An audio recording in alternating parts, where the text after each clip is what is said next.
নমস্কার বন্ধুরা, লিপির রান্নাঘরে তোমাদের সবাইকে স্বাগতম। আজকে আমি চলে এলাম রসমালাই বানানোর ছোট্ট একটি ভিডিও নিয়ে।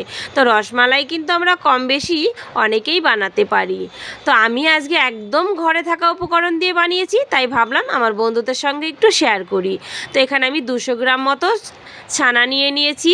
আর ছানা কাটানোর ভিডিওটা আর তোমাদেরকে এখন এখানে দেখানো হলো না, অন্য সময় তোমাদেরকে আবার ভিডিওর মাধ্যমে দেখিয়ে দেবো আমি কিভাবে ঘরে ছানা কাটাই। তো ছানাটাকে ভালো করে হাত দিয়ে দেখো ডলে ডলে মেখে নিয়েছি।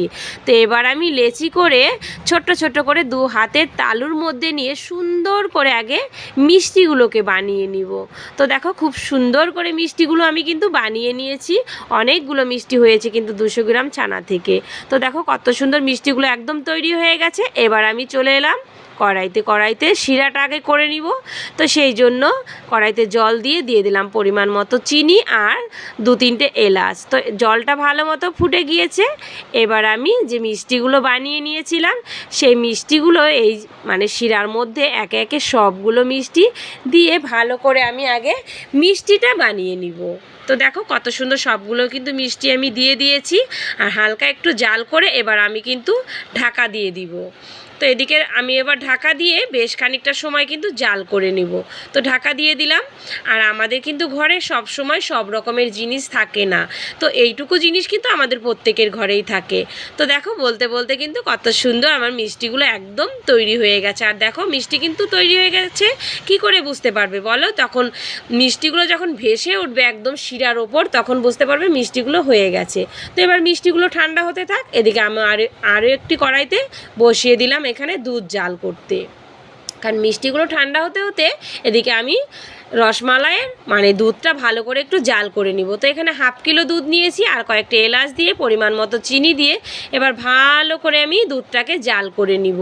তো ভালো করে যতক্ষণ পর্যন্ত 1/2 কিলো দুধটাকে 500 গ্রাম দুধ 400 গ্রাম না কমে আসে ততক্ষণ পর্যন্ত কিন্তু জাল করতেই থাকবো। তো ভালো মতো জাল হয়ে গেছে। এবার আমি ওই দুধের থেকে একটু দুধ নিয়ে এখানে 10 টাকাওয়ালা একটা দুধের প্যাকেট এনে ভালো করে একটু গুলিয়ে নিয়ে আমি ওই দুধের মধ্যে মিক্সড করে দিলাম। তো দেখো দুধটা কিন্তু এবার প্রায় 300 গ্রাম মতো হয়ে গেছে। এবার আমি মিষ্টিগুলো যে বানিয়ে ঠান্ডা করতে রেখে দিয়েছিলাম সেই মিষ্টিগুলো ওই শিরা থেকে তুলে আমি এবার দুধের মধ্যে দিয়ে দিব। তো সবগুলো মিষ্টি দিয়ে দিলাম। তো এবার ফুটে আসা পর্যন্ত একটু অপেক্ষা করব। তো দেখো আস্তে আস্তে কিন্তু একটু টকবক টকবক করে ফুটছে।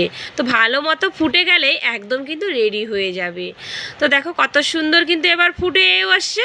তো আরও একটু ফুটিয়ে নিব, তাহলে দুধের মধ্যে খুব সুন্দরভাবে মিষ্টিগুলো মিশে যাবে।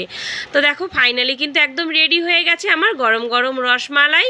এবার আমি কিন্তু গ্যাস অফ করে দিব, কারণ রেডি হয়ে গেছে আমার গরম গরম রসমালাই। তো ঠান্ডা হলে তারপর আমি পরিবেশন করব।